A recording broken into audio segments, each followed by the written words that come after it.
Hello, my name is Kevin Dorn. I'm the City Manager of South Burlington, Vermont.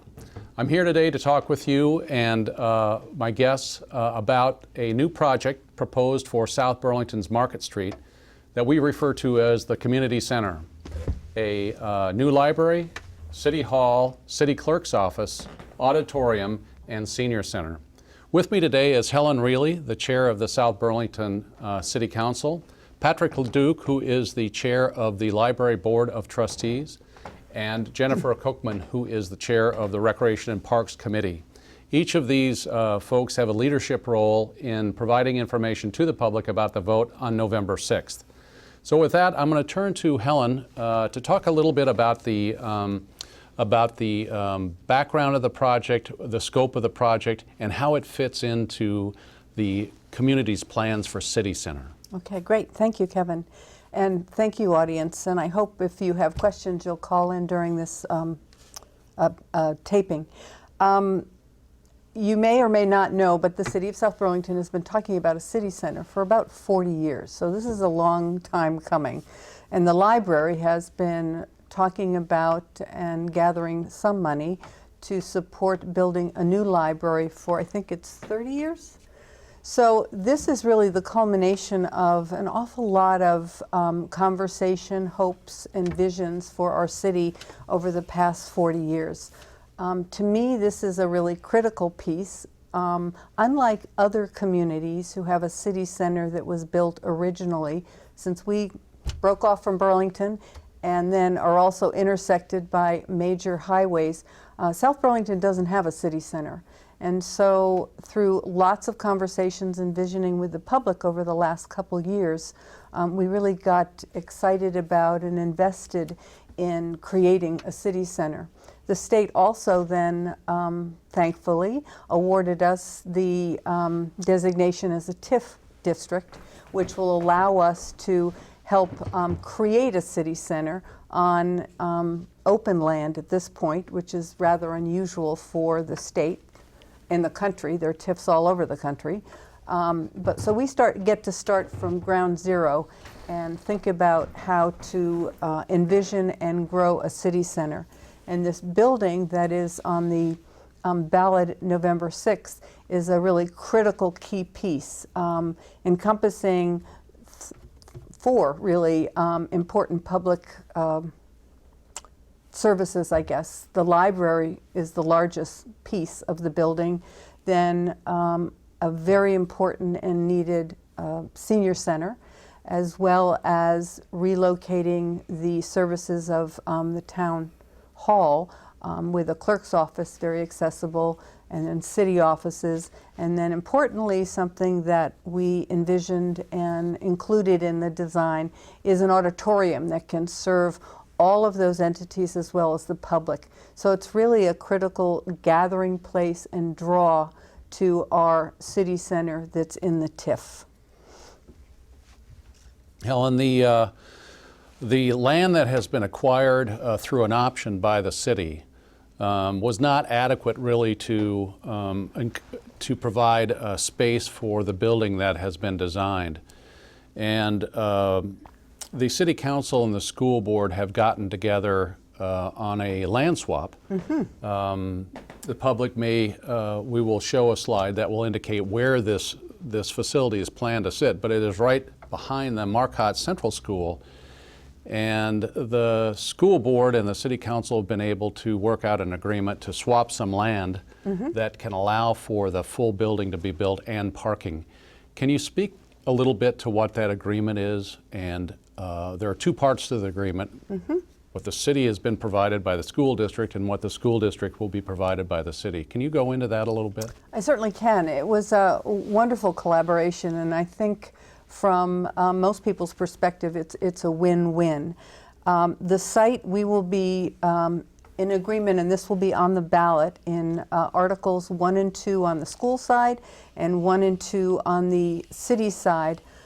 This land swap as well as agreement for part of the swap. So the first piece is a land swap. It's a small piece under an acre right between our, what we hope is the new community center and the school. And what this provides is really important space for parking, space for the utilities and stormwater.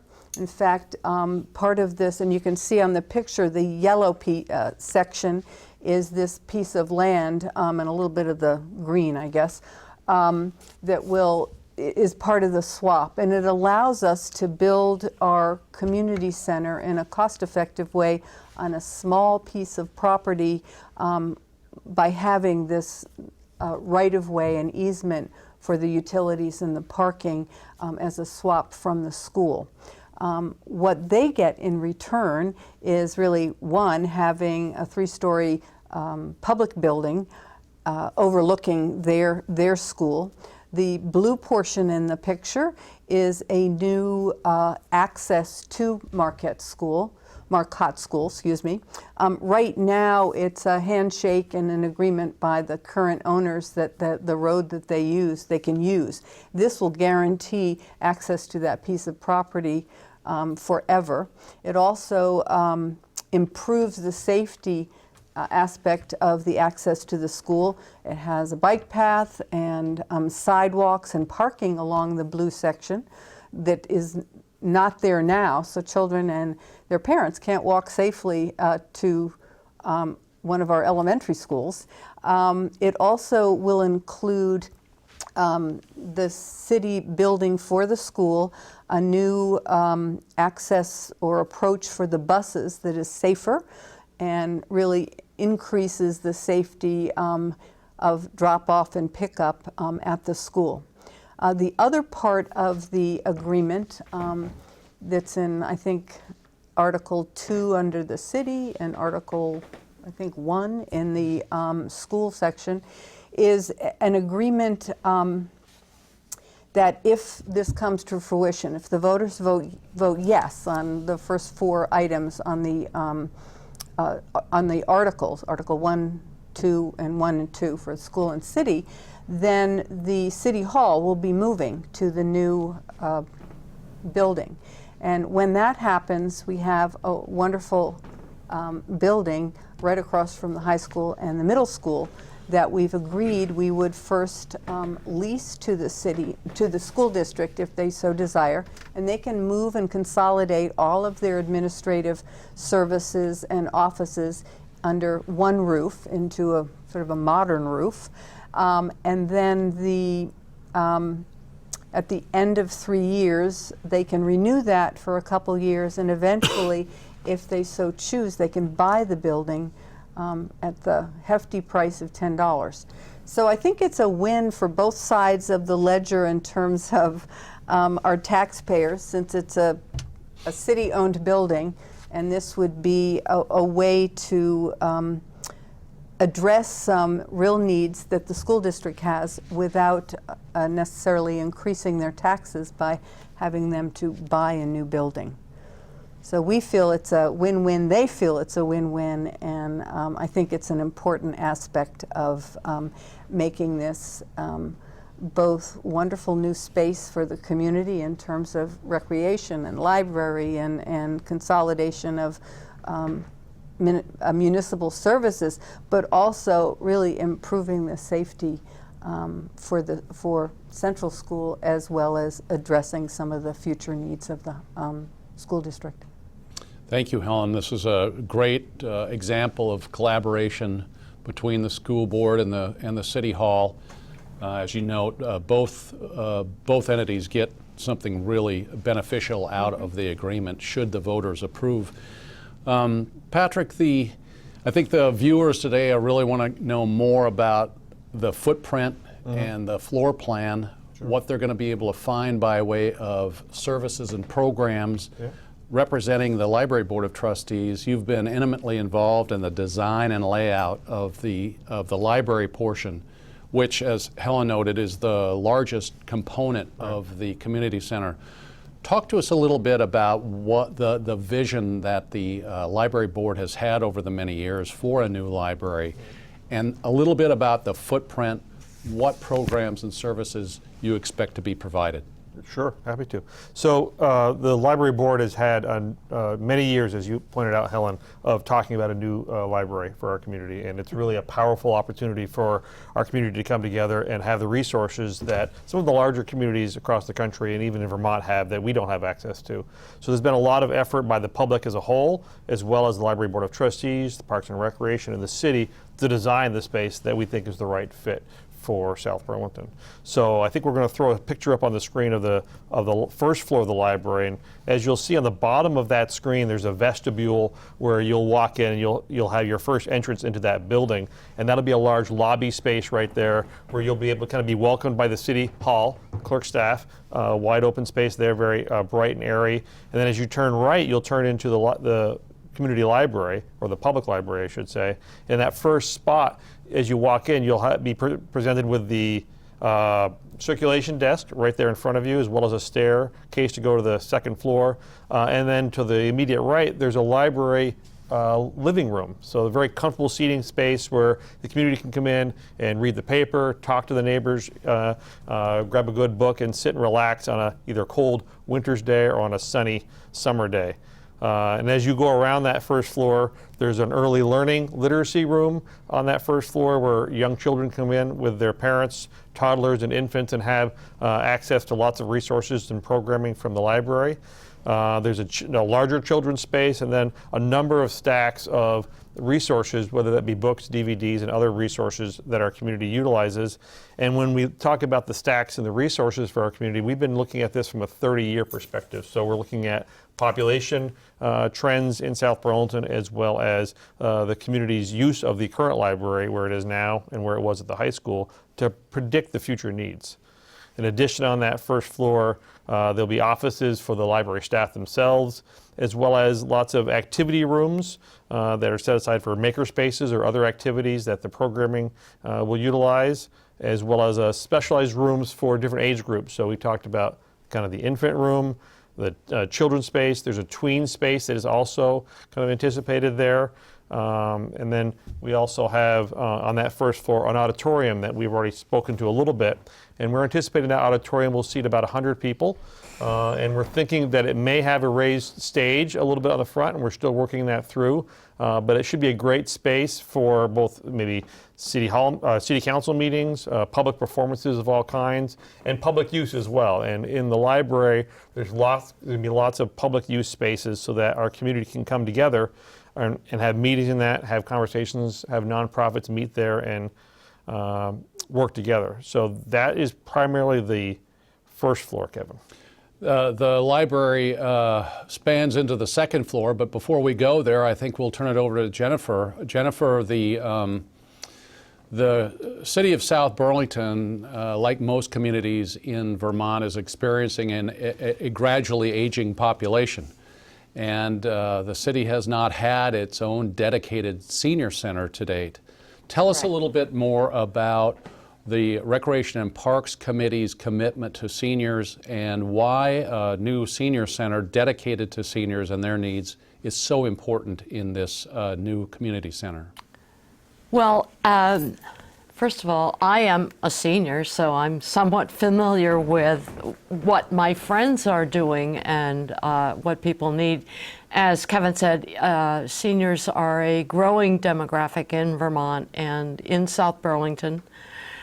I think that the seniors today are not what we were when my parents were aging or the generation before that, because we are staying healthier for a longer time and we are staying more active for a longer time. And I think for a lot of us, what we want to do in these years after we retire, or when we're in semi-retirement, because some people are working later, we want to explore the kinds of things that we weren't able to do when we were so busy with our careers and raising families. And so it gives us a time to explore literature or art or music or science or whatever it is that is of interest to us. I think that the challenges for people are also not what they want. I think that a lot of us live away from our families of origin, and so we want to find new communities. We want to find new groups to associate with. And for instance, one of the delights of my life is that I have a monthly breakfast with about 15 amazing women, and we talk about all kinds of things. I think that what I've heard from some seniors is that as you begin to lose friends, you get lonely. Loneliness is a problem. And so finding a way to associate, to meet with people, to form new groups is really special. It's really important. Some of my friends go to the senior center in Charlotte or in Burlington, but for seniors, I found that we don't like to drive to Charlotte in the winter. We don't like to drive in the evenings. And so being able to have a facility in South Burlington is really going to make opportunities for us. A facility creates opportunities for us to be able to gather and to be able to use that facility in ways that everybody's imagination can come up with. Can I talk a little bit? I'd like to talk a little bit to what is going to be included in the senior center. We have a very large meeting room where we can have lunches for seniors. It would hold about 80, 90 people, setting up with the tables. Then the tables can be removed and we can do some light exercise classes, Tai Chi, yoga. We can offer those things now every once in a while in City Hall, but it will give us more opportunities to do that. Dance lessons, square dancing, whatever people like. There will be an attached catering kitchen so that it will be a lot easier to do more elaborate kinds of rooms than just bringing in, pre-made sandwiches and so on. There will also be, off to the left there, a living room that will accommodate about 12 to 15 people. It will have a flat screen TV so that we can, for instance, watch a movie and discuss it. That's another thing that my friends and I like to do. We like to go to the movies, we like to have coffee and talk about it.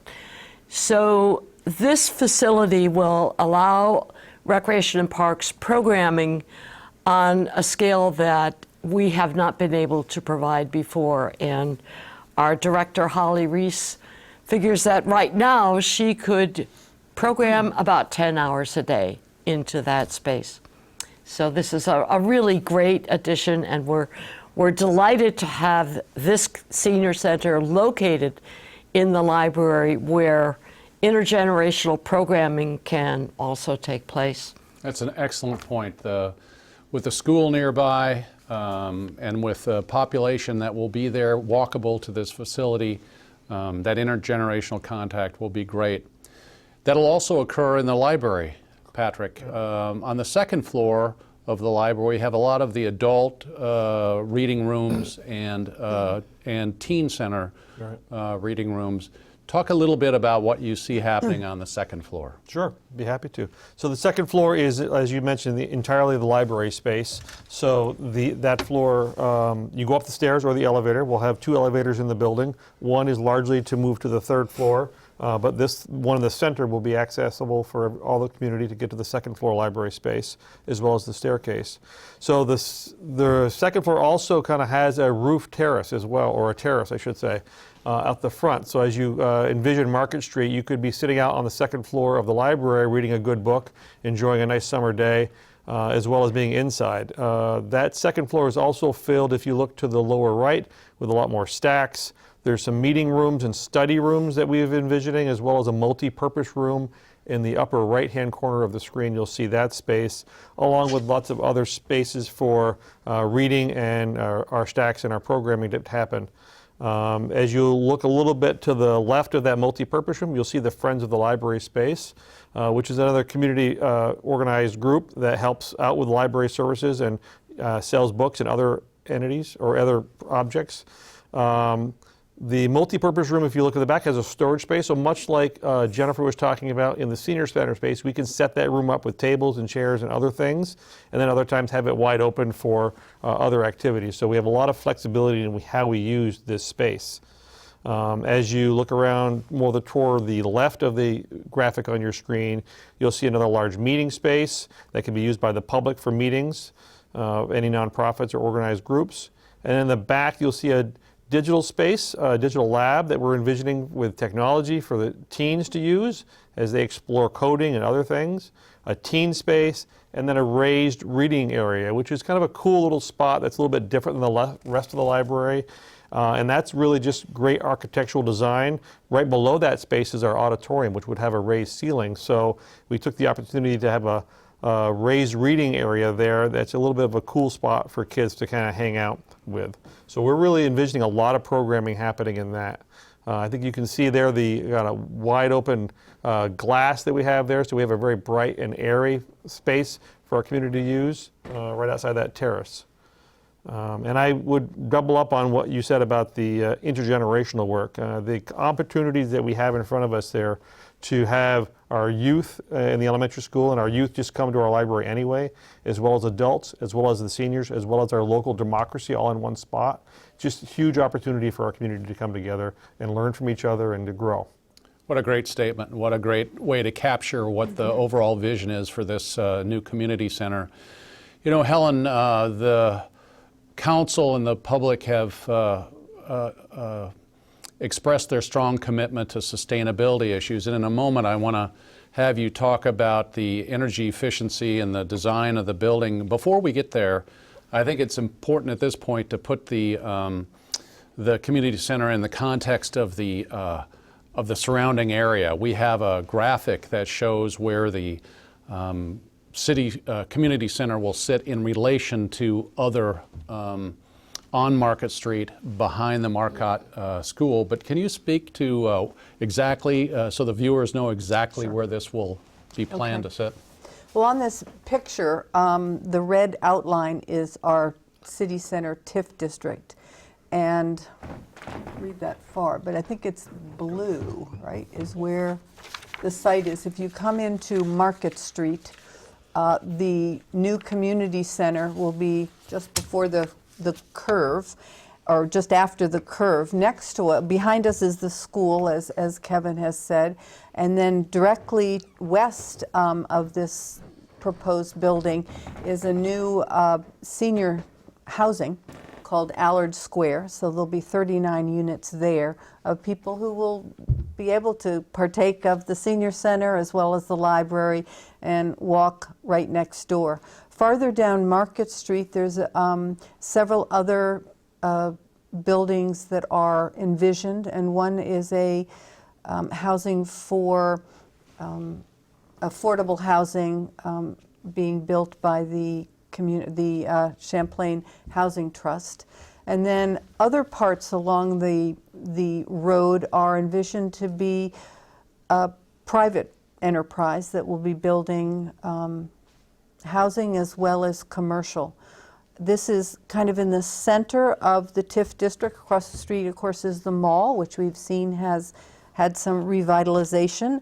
The TIF Center goes down and includes San Remo Drive. So the opportunity to really develop this space and provide some of the financing, which I will get to, for City Center is really important. I think, as I said earlier, you know, we're a city without a center.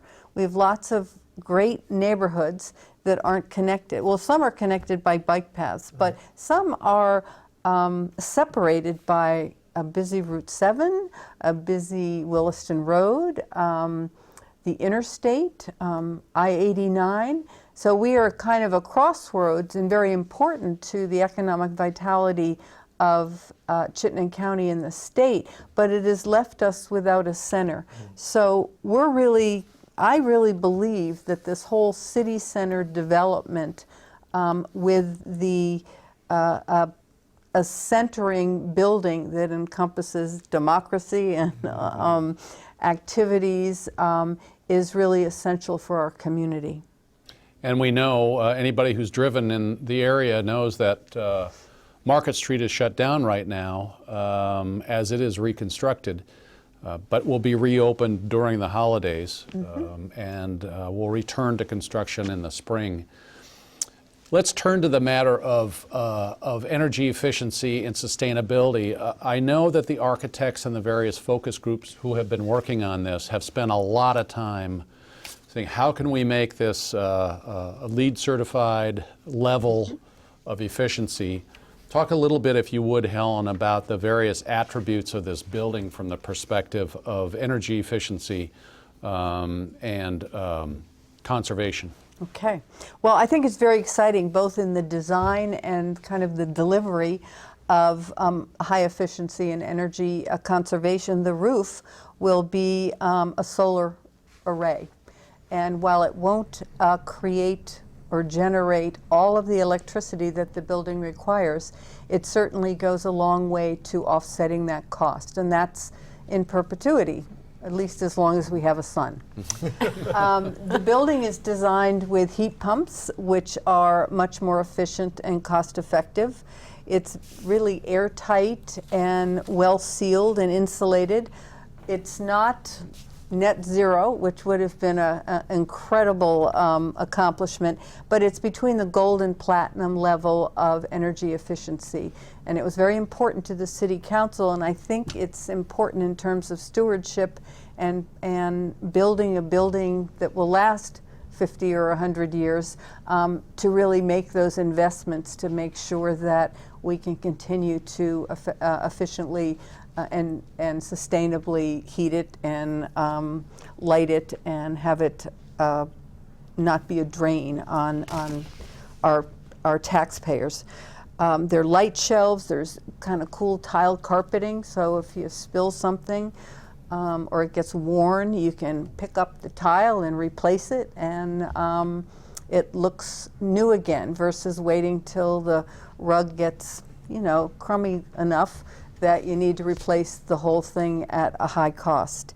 The roof, the design is kind of a stepped design, so it's 3 levels, and the largest footprint is the base, and then second floor is a little bit smaller, and third floor a little bit smaller yet. And so we have terraces that people can use, but we've also designed the roof to be a green roof ready. So in the future, if we wish to add to the efficiency, energy efficiency, by adding the plants to make it a green roof, we can. It's serviced by transit, so people can take the bus to pay their taxes, to go to City Hall for dog licenses, to attend a meeting of one of our committees, to do business with zoning and planning, or go to the library, as well as using the businesses that will develop in this area. There's bicycle parking. The road, the Marketplace road, is designed to have, excuse me, a really lovely bike access as well as pedestrian. So that's a nice enhancement, connecting Dorset Street to Heinsberg Road. And there's geothermal heating and cooling. So we have invested in this building to really make it as efficient as we possibly can. And I think that's really important, particularly given the most recent study of climate change on the planet. We really need to be very careful about how we use our resources for heating and lighting of our public buildings. So we're going to set a really nice example, I think, for the community. Helen, you mentioned City Hall move. The third floor of this community center is designed to house the city manager's office, City Hall, planning and zoning, finance, human resources, and other functions. Can you tell us a little bit about the floor plan that has been designed here for City Hall? Okay, I think as Patrick noted earlier, there's 2 elevators. One has access to the third floor where most of the City Hall offices are. Of note, I think it's important to point out that the city clerk's office will meet their expanded space needs, will be front and center as you walk in, the library on the right and the city clerk's office on the left. So that's very helpful, I think, to the public. And then if you walk down the hall, you can take the elevator up to the third floor. And if you look at are looking at the screen, all the blue is the new city offices. There are several large meeting rooms. There's a large one on the kind of left where Jennifer's committee can meet, Parks and Recreation, or if the library board wanted a bigger meeting room than you already have, you could use that, or other public uses. There's a new, in the back center, is kind of a slightly separated area for zoning and planning. So we hope that this design will improve that efficiency by really having it all in one place. Then the rest of the area is really an open space design for city offices, and we understand that really lends itself to a great deal more collaboration and efficiency. And then there are several other smaller meeting rooms and a terrace off the back for use of both the public as well as just City Hall employees to go out and have lunch in the sunshine. Clearly, a lot of time and effort has been put into the design of this. The various committees have collaborated on the design and found a way to all integrate their interests and their programs into one facility. I think all of our residents are interested in finding out, how are we going to pay for this? And probably the biggest question is, will this increase property taxes? So start with that. Start with the answer to that, if you would, Helen, Okay. and then tell us about how this project is going to be financed and the funding sources. Okay. Well, the project will not increase your property taxes. Already embedded in your property taxes is a portion of dollars that the City Council over the last 6 years has set aside into a reserve fund for the very time when it comes to financing our first, well, this is actually the second, public development in the TIF Center. And so we have a large city reserve fund, and those dollars to fund this is about $736,000 a year. And that is already embedded in your tax rate, and that is projected to be saved and set aside at every budget. I mean, the community has voted 5 times already to support that, and that will pay for the largest portion of the project financing. If you see, it's the blue part of the pie. Then the other significant piece is the TIF portion, and that's tax incremental financing. And this is the added valuation of buildings built within the TIF district. And 75% of that additional value, which drives their property tax bill, the state will allow the community of South Burlington to retain 75% of that and use that to help fund the public infrastructure and buildings in TIF centers. They do this all over the state. It's a wonderful incentive that it really encourages and allows a community to make these kinds of investments and utilize those dollars to assist. We also have impact fees that will help fund this.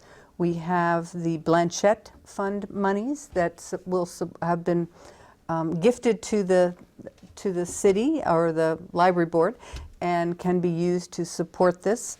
We also have a solar array built on the landfill, and the income from that goes to the city about $70,000 a year. We have set aside for the next 30 years to help support or pay for and fund the solar array and the variety of energy efficiencies that the building encompasses. So those are the big pieces. We haven't included in this bond issue any future fundraising that the library may do. So that may, in the future, depending on how successful you are, will offset the amount of city reserve fund that would be needed for this.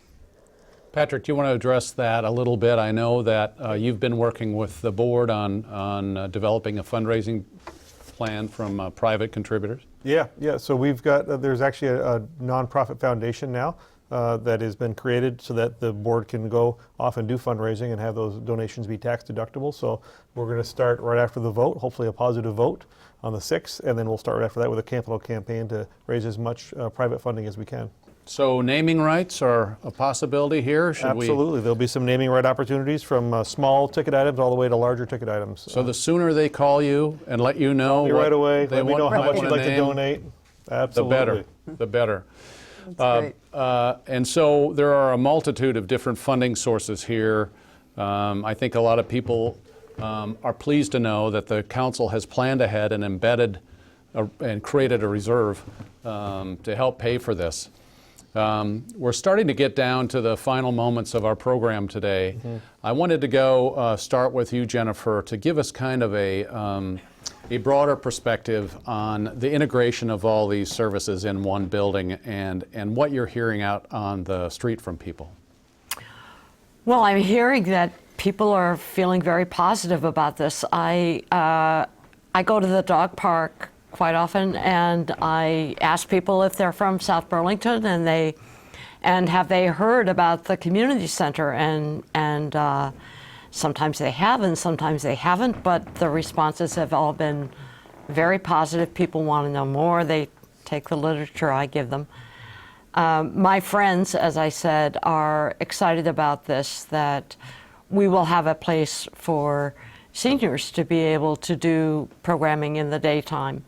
And Recreation and Parks will be able to expand our program. Up to this point, we haven't had any kind of program space to call our own, so this will allow us to do a lot more programming than we have been able to do. And I just think that the whole synergy of the whole idea of having the library serving everybody and the seniors and City Hall and the school across the street. And then one piece that hasn't been mentioned is that in a very short distance away, there is a city center park that was also envisioned by the citizens of South Burlington. It's mostly a natural area. It's got a playground so that you can do this very urban kind of nicely designed